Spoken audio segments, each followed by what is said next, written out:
Well boys, you want to understand how to play Baldur's Gate 3? You already watched many videos about classes, races, abilities, everything, and you get it?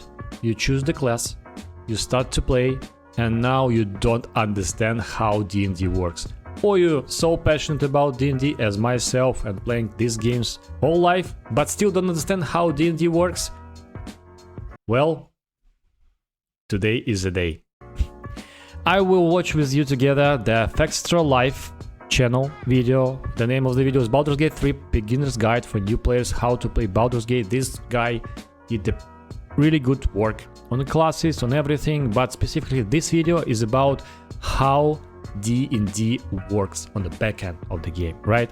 How what is ability points, ability checks, attack rolls, these dices, everything. It's a profound video, so we'll spend a little bit of time here. It will work with the whole Baldur's Gate 3 gameplay next year, 2 years ahead, 3 years. It's how it works. So without further ado, let's go. Please subscribe to this guy's video and to my channel as well. Like the video, you know, all this stuff. And to be honest, this guy have a sponsorship video from the Larian Studios, but you know, he did a great job.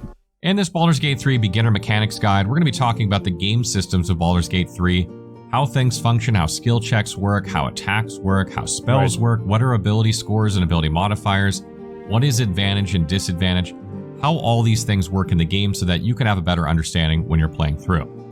So basically, what is this? We have a tabletop game, D&D, with the rules 5 right now. Current rules are 5, I think. And to play the game basically is a representation, visual representation of a tabletop game. And it's more interactive, it's more interesting for most of the, you know, people, because you don't need to calculate all this stuff, to prepare the stuff. You just can play the game and see, not imagine. So it's for stupid guys like myself. But game have some limitations. And that's why they changed the real D&D rules to the game, so it will be more applicable, you know. And before we get too far into the video, I want to give a big shout out to Larian Studios for sponsoring this video. If you guys are playing Baldur's Gate 3 this week, or you're going to be playing but you don't have the game yet, make sure to use our link below to support the channel. If you saw our guide series on 5th edition D&D a few years ago when early access first came out, then a lot of this will be familiar to you. But this has been edited to fit the game specifically, taking out anything that is not applicable and adding any needed information. Baldur's Gate 3 is based off the 5th edition Dungeons & Dragons rules set, which uses a system that involves the rolling of a 20-sided die called a d20 to resolve encounters and scenarios in the game world. In combat, this will be done behind the scenes by the game's software, but players will be able to see the results of their dice rolls in the bottom right-hand corner of the screen. Yes. Ability checks outside of combat, including dialogue, however, are handled differently, and you can much more easily see the dice rolls. What's really great about tabletop gaming on PC or console is that the game does all the mathematics for you, eliminating the need to remember every single thing that affects your encounter. However, if you do not understand how abilities work, you may find yourself having a tough time, so let's start there.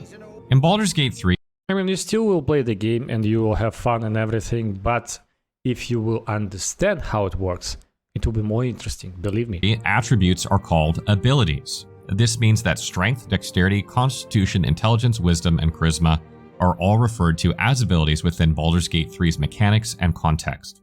This can be quite confusing at first because just about every other role-playing game out there uses the term abilities to delineate the skills of a character or some other active or passive function they possess. Attributes or stats is usually what we'd refer to these as, but in BG3, they are called abilities. Ability score is the number that represents each ability or stat of your character, and ability modifier is the bonus or penalty you gain from your ability score of each ability. Please subscribe to my channel so we will not have this advertisement. I need money for YouTube Premium, please. But it's a good thing to pause. So basically, when you have... When you have like class who is specified and have proficiency in dexterity, you will have additional points in dexterity, right? And it's like, sign and bonus. You need to reach some level of the ability point in one ability, so you have like additional proficiency in that. That's how I understand it, right? Modifier, subtract 10 from the ability score and then divide the result by 2 rounded down. For instance, if you have 17 strength, then your ability score for strength is 17 and your ability modifier for strength is +3. If you have 8 dexterity, then your ability score is 8 and your ability modifier is -1.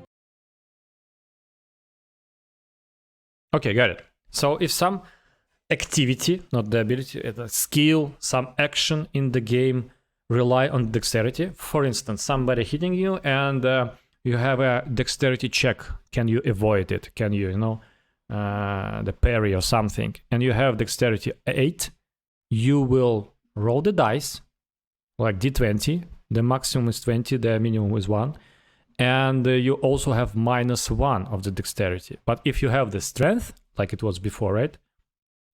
You have 17 strength and you have +3 to strength check. So like you're hitting something, some box, and the game checking your dice, your ability in strength, you have +3. So you like drop 10, you need 13 to crack the chest, and you have 10 in dice, so you have +3 of strength check. You get it, right? If you have 8 dexterity, then your ability score is 8 and your ability modifier is -1. Both your ability scores and ability modifiers will dictate how successful your character is at various things throughout the game. And the reason we begin with ability scores and ability modifiers in this Baldur's Gate 3 beginner guide is that the D20 is rolled in 3 different instances: ability checks, attack rolls, and saving throws. Okay. All 3 of these will use your ability modifiers when determining their outcomes, so it's wise to know how they are calculated. Okay. Ability checks are rolled when performing interactions within the game world, testing a character's abilities, and often appear in dialogue when lockpicking or disarming traps, and often when checking for hidden doors, items, or buried loot. Ability checks. And I can say that if you're new to the D&D games, like Divinity Original Sin or original Baldur's Gate or Icewind Dale or something like that, in these games, these ability checks are really, really crucial for the gameplay. For instance, for the Baldur's Gate 3, many things in the beginning of the game, you already can save somebody, you can unlock, you have to go and fight with everybody. Like ability checks are really big part of the game. That's why this game is about role playing and the combat. Not only combat, progression experience, it's role playing. You have to be role playing your character. Like I started as a Sorc, so everything around magic is good for me. I have my ability checks, I like success in them, and the gameplay is more interesting, and that's why you will be focused on something that Sorc do. If you're playing as a rogue, you will be focusing on the, this tricky things like traps, like the lock picking, and are accompanied by something called a difficulty class, or DC for short, and that is the number you must roll with a D20 in order to pass the ability check. Baldur's Gate 3 will determine the difficulty class of everything in the game, and you'll need to have characters that have decent ability modifiers in order to pass them. So that's why you need a balanced party, right? You need a rogue, you need a fighter, you need a mage to tackle different types, parts of the game. The crux of the situation, though, is that you sometimes cannot see the difficulty class. Yeah, you can, because in every moment in the game itself, in the back end, doing the math. Like here, you can see the perception successful. Be careful, there are traps about. He saw that because he is a rogue, right? Yes, and if he is somebody else, like, I don't know, druid, maybe he will not see it. Of a hidden object, door, or loot until you've passed or failed the check, so it's wise to be prepared and save often in case you want to reload and try again. You can see on the screen a general list of how difficult a task is based on the number of the DC. You can see you only need to roll a 5 on a D20 to succeed in very easy difficulty checks, while nearly impossible is 30. In order to even hit 30, you would need to have a very high ability modifier, other bonuses like proficiency or even expertise, or guidance, and almost a perfect 20 roll on the die. The second thing ability modifier is used for is attack rolls, which is when a character is attacking another character. When attacking with weapons or unarmed, players will roll the D20, and if the roll is equal to or higher than the target's armor class, or AC for short, they will connect with their attack. So it's basic, like the armor class, right? It was armor class. armor class is not just the protection, just the defense, like the stat of your armor. It's everything together. Like if you are warrior, you don't have, not warrior, but barbarian, right? You don't have the huge protection, but still your armor class is high because you have dexterity, you're like flexible. If you're ranger, the same stuff. If you're paladin, you're more clunky, but you have armor. And armor class is, are you hitting the target? It could avoid your hit, it could parry your hit, it could block with a shield, whatever. It's an armor class, and you're trying to get with your attack under of the difficulty class of the character. So it will be armor class, it will be avoid, like it's different stuff. Melee weapons and unarmed attacks use the character's strength modifier to add to their attack roll, and ranged weapons use the dexterity modifier. However, there are some exceptions, such as melee weapons that have the finesse property, allowing the use of dexterity instead of strength, and the monk's martial arts class feature, which allows them to use dexterity instead of strength as well.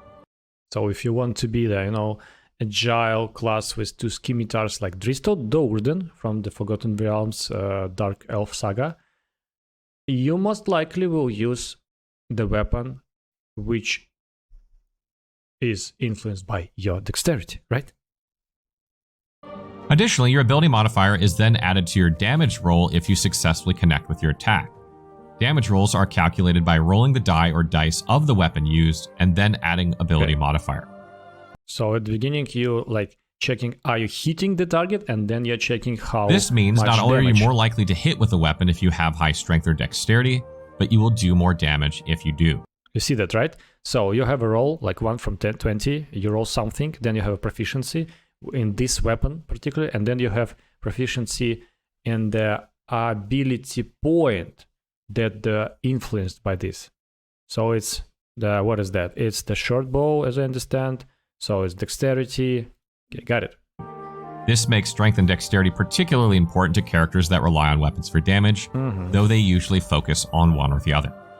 Saving throws are used to calculate the defense of a character versus many effects or spells in the game. Each of these has its own DC, which the character must make a saving throw of a die against in order to protect themselves.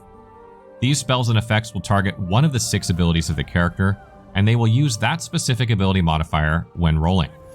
Just like ability checks and attack rolls, you must hit the target number or higher in order to succeed at a saving throw. Okay. If you're making a spellcasting character, such as a wizard or sorcerer for example, you want to have the highest difficulty class you can on your spells, as this helps prevent enemies from successfully rolling a saving throw and increases your effectiveness. Each class has its own ability, and that is used to calculate this, and this is called its spellcasting ability modifier. Okay. For instance, clerics use wisdom to determine their spell DC, and wizards use intelligence for theirs. Yeah, and charisma for warlocks and sorcerers. The DC, which also charisma you can use it in the dialogues with deception and everything. So like, as I said, you're choosing which class you role play, because it's not only the damage modifier, but it also will influence your gameplay. DC to resist one of your spells is equal to 8, plus your spellcasting ability modifier, plus proficiency. Note that some spells like Guiding Bolt or Eldritch Blast actually target the armor class of the target and operate similarly to a weapon attack. And in those cases, instead of the target rolling to save against your spell, you will actually roll the d20, add your spellcasting ability modifier, and add your proficiency just like a weapon attack. So we've mentioned proficiency a few times, but now I want to talk a bit about exactly what proficiency is. All characters in Baldur's Gate 3 have what is called a proficiency bonus. This is a positive modifier that increases as that character gains levels, and works somewhat similarly to your ability modifier because it's added to your d20 rolls. Each character begins the game with a proficiency bonus of +2 by default at level 1, increasing by +1 every 4 levels to a maximum of +4 since the level cap for Baldur's Gate 3 is 12. This is the game's way of making characters more powerful as their level raises, increasing their likelihood of succeeding in rolls. Note that proficiency bonus is the same for all characters who are all the same level, and that class, multi-classing, and race have no impact on this bonus. Proficiency bonus is only added to the d20 roll of things that you have proficiency in, and these are determined by a combination of your race, background, class, feats that you take, and potentially even equipment you find. This means that you will not gain this bonus on all of your rolls, but instead only on the things that your character or the character you're using are proficient at.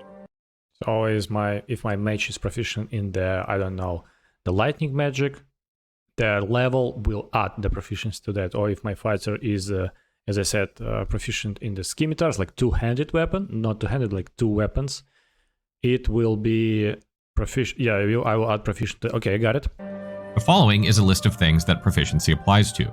Attack rolls using weapons you're proficient with, ability checks using skills you're proficient with, okay, saving throws you're proficient with, attack rolls of spells that target the armor class of a target, and the difficulty class of the saving throw that a target must throw if you're targeting the ability of a target with a spell.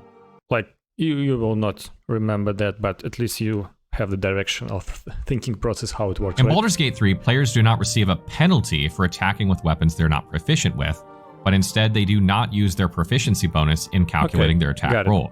So it's a good thing. It's not like in Diablo. Everybody is doing pretty good. We will nerf in Season 1 everybody, so you will feel you like shit. And people are, sad about that, let's say.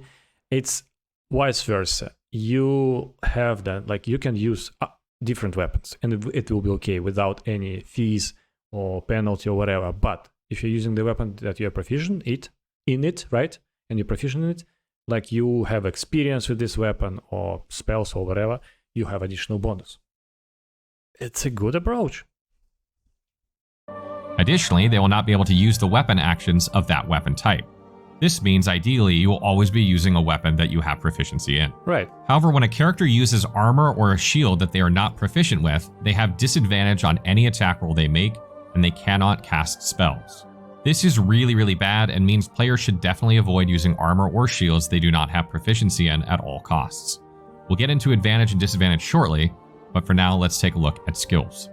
Skills in Baldur's Gate 3 are used throughout the course of the game to help characters overcome obstacles and challenges.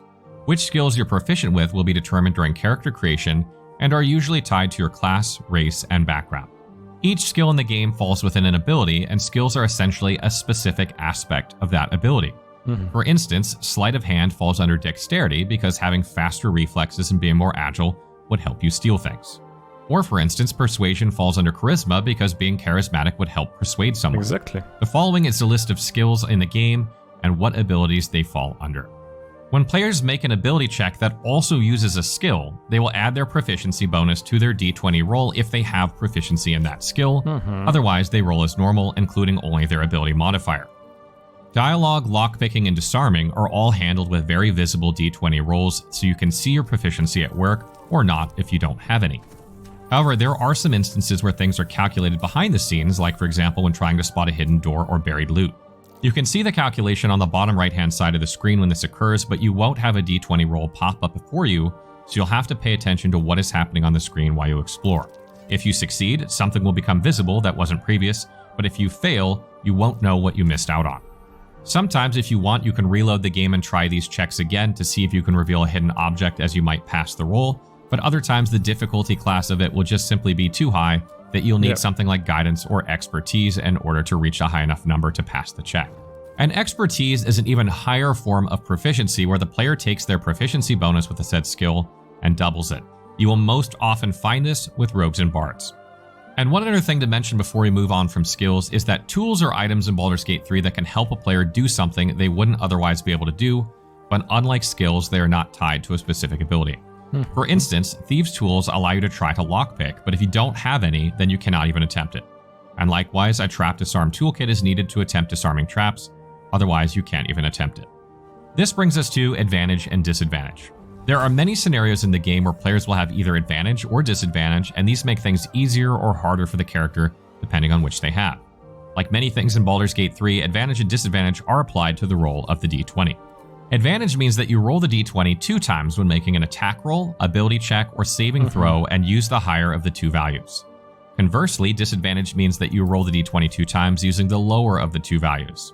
Advantage roughly doubles your chances for success, while disadvantage roughly halves it. Disadvantage is one of the worst situations you can be in while rolling in Baldur's Gate 3 and should be avoided at all costs, while advantage drastically improves your chances of success and so should be sought out. Keep this in mind when deciding how to proceed with situations in Baldur's Gate 3. Up next is weapons. Weapons are a huge part of Baldur's Gate 3 and make up a big chunk of combat since not every character can cast spells, but they can all use weapons. In this section, we'll take a look at how proficiency is handled when it comes to weapons, how damage is calculated, and what... Are you still watching? You're not lost? Keep in mind, we need to understand the game to make it more fun. What weapon properties do and what they mean. Whenever you attack an enemy in Baldur's Gate 3 with a weapon, you make what is called an attack roll, which I already covered. Okay. This attack roll is affected by your weapon proficiency, so let's take a look at how this plays out in Baldur's Gate 3. You won't be penalized for using a weapon you aren't proficient in, but the likelihood of you hitting the enemy is reduced because you don't get the added benefit of proficiency. If you remember, your proficiency bonus begins at +2 and increases every 4 character levels to a maximum of +4. Proficiency is particularly important at lower levels, where you have less ways of increasing your chances of landing attacks. Each character's weapon proficiency is determined by their race and class. For example, elves gain proficiency with long swords, short bows, and long bows, and wizards gain proficiency with daggers, quarterstaffs, and light crossbows. This means if you made an elven wizard, you'd have a proficiency with all 7 of these weapon types. Okay, got Each weapon in Baldur's Gate 3 falls under simple weapons or martial weapons. Simple weapons are things like clubs, quarterstaffs, short bows, and maces, while martial weapons are weapons like long swords, rapiers, longbows, and morning stars. And scimitars. Some classes have very specific weapon proficiency, like the wizard. Most classes have proficiency in simple weapons, and only a handful have proficiency in martial weapons. It's important to note that it is possible to have a general proficiency like martial, and also have a specific weapon proficiency like longsword, which falls under martial proficiency. In this case, you don't gain any extra bonuses, you're simply considered to have proficiency in that weapon type. Okay. Every weapon in Baldur's Gate 3 has a damage die that is rolled when you successfully make an attack roll, and this damage is then applied to the target along with your ability modifier. For example, if you attack with a great club, you'll roll an 8-sided die or a d8, take that result, and add your strength ability modifier to the damage that you get for your attack. Not every weapon uses the same die, and some are much better than others, so pay attention to what these are and use the highest damage ones you can. Additionally, each weapon has a damage type, which is either bludgeoning, piercing, or slashing, or some special weapons have fire or psychic or other damage types on them like that. This is important to note because some enemies have damage resistance against certain types of damage, and it's possible to gain damage resistance yourself, such as by taking the Heavy Armor Master feat. This means it's a good idea to have a variety of different damage types in your group, so you don't have a rough time against a few specific enemy groupings. Nearly every weapon has a weapon property in Baldur's Gate 3, and those that don't are few and far between. You'll see up on the screen a list of weapon properties with a description of what they do. Finesse weapons are melee weapons that let you use your dexterity instead of your strength for your attack and damage rolls. Light weapons can be dual-wielded with another light weapon. Range is the range of the weapon listed in meters. Extra reach increases the range that you can attack from. Thrown weapons can be thrown for the same damage as if they were used to attack normally. Two-handed weapons must be wielded in both hands. And versatile weapons can be either wielded in one hand or both hands, increasing their damage die if wielded in both. Armor class, or AC in Baldur's Gate 3, is what protects you from any attack that uses an attack roll, and this includes some spells that use attack rolls, like Scorching Ray. The amount of protection you gain depends on the armor you're wearing. For example, padded armor gives you 11 armor class, and chainmail gives you 16, which means that enemies must reach a total of 11 in the case of padded armor or 16 in the case of chainmail on their attack rolls in order to hit you. Note that if you are using no armor or are unarmored, you're considered to have 10 armor class, and you cannot have lower than this unless by some in-game effect. In addition, players gain a benefit to their armor class from their dexterity, and how much benefit you gain is different depending on what classification of armor you are wearing. When wearing light armor, you gain the full value of your dexterity modifier added to your armor class. When wearing medium armor, you gain up to +2 armor class from your dexterity modifier. Okay, so like if you're playing the fighter in the leather with dexterity and scimitar, something like that, you're using light armor and you will get more AC, right? Bonus. Modifier. And when wearing heavy armor, you gain no benefit from your dexterity modifier to your armor class, including negative dexterity modifiers. So if you had -1 on your dexterity, that would not be added to your armor class, and you would actually prevent yourself from losing armor that way. Note that medium and heavy armor limits to your dexterity modifier only apply to your armor class. It doesn't apply to your attack rolls, ability checks, or saving throws, so you can still use medium and heavy armor on dexterity-focused characters if you want. Unlike weapons, proficiency in an armor type you are wearing is a must-have, or you'll be facing some staunch penalties. Okay. Characters who wear armor Makes they sense. aren't proficient with will have disadvantage on any attack roll that they make, and they can't cast spells. However, the upside here is that characters can cast spells while wearing armor they are proficient in, even heavy armor, with no penalty to attack rolls or arcane spell failure. One thing you do need to pay attention to, though, when deciding on what armor to wear is whether or not it gives you disadvantage on stealth checks. Okay. Generally speaking, you want to use lighter armor on characters with high dexterity, because lighter armors don't typically penalize stealth, and dexterity-focused characters can use stealth better than most others. And this brings us to feats. Feats, for all intents and purposes, work like talents in DOS 2 or perks in Fallout, and they give the character a very specific bonus. In Baldur's Gate 3, characters will gain a feat every 4th level they take in a given class. This means if you don't multi-class, you'll gain a feat at level 4, 8, and 12. Okay. However, if you do, it'll be whenever you hit 4 levels in a given class. The Ability Improvement feat allows you to spend 2 ability points to improve your abilities in whatever combination you wish, whether it's both points in one ability or split between the two. This is the most commonly selected feat in Baldur's Gate 3, and it's the safe option if you're unsure what to choose. Many feats will give you some benefit and increase a specific ability score by 1, like Heavily Armored. This feat increases your strength by 1 and also gives you proficiency with heavy armor. This can be good or bad depending on how you're set up. If you have an even number of strength, like 16 for example, you'll not see any benefit from the strength increase since your strength modifier will not improve at 17. If you really want a feat, but its ability score increase will not benefit you because of this, I strongly suggest that you respec your character at Withers in your camp and set up your abilities in such a way that you can make use of it, like setting your strength to 17. So you can respec. That's a good thing. You can respec, which is okay because you choose race, class, and subclass, right? But at least you can respect your game.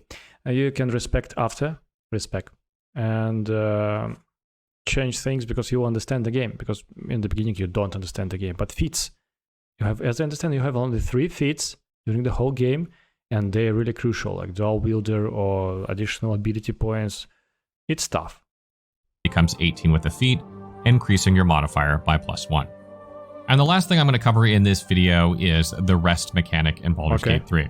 There are 2 different types of rest in Baldur's Gate 3. There is a short rest and a long rest, and you can find these on the bottom right-hand part of the screen. If you click the little icon down there, it'll bring up your rest mechanics. You can either go back to camp or click long rest or short rest.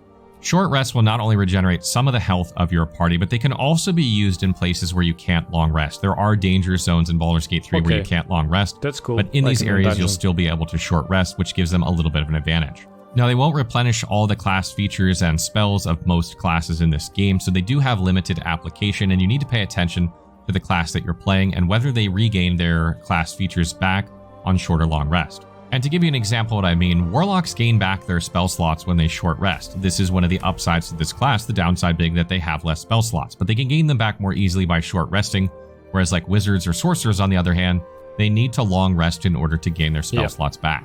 And when you go to full rest in Baldur's Gate 3, if you do not have enough camp supplies, you won't be able to replenish all your spells and heal your characters.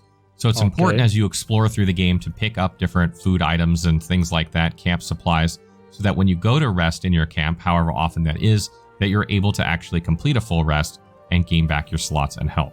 And just one more tip I would give you about long resting in Baldur's Gate 3, and it's that a lot of players tend to hoard their supplies, their camp supplies and food, because they don't long rest as much as they should. They are afraid that they won't have the resource that they need in order to replenish all their spell slots when they need it by using their camp supplies too often, and they don't rest as much as they should. Absolutely rest every time your main spellcaster runs out of spells in this game. Just do it. You will have plenty of camp supplies and food as the game goes on. I've made it through about Act 2 of the game at this point, and I haven't had any issues resting whenever I've needed to. So if you're worried about whether you should rest or shouldn't rest, and you don't want your spellcasters to feel limited in combat, just rest. So that wraps up our Baldur's Gate 3 sort of beginner mechanics video, and if you're new to 5e or Baldur's Gate 3, I hope you got a lot out of this. It's to kind of ease you into it a little bit. A lot of these things are not thoroughly explained in the game. And again, big shout out to Larian Studios for sponsoring this video. If you want to pick up the game or you're going to be playing over the next couple weeks or something like that, make sure to click the link below to support the channel. Yeah, make sure to subscribe to this guy because he doing the Extra Life. It will be in the description of this video. He's doing great videos, and I mean, it's a good channel. And for sure, thank you for your time. Subscribe to me as well, because, you know, I didn't do original video, but I do them occasionally on my channel, shorts. And we're streaming right now Baldur's Gate 3. So I'm happy that you're watching till the end. I wish you a pleasant day. I will see you in the next one. Bye guys.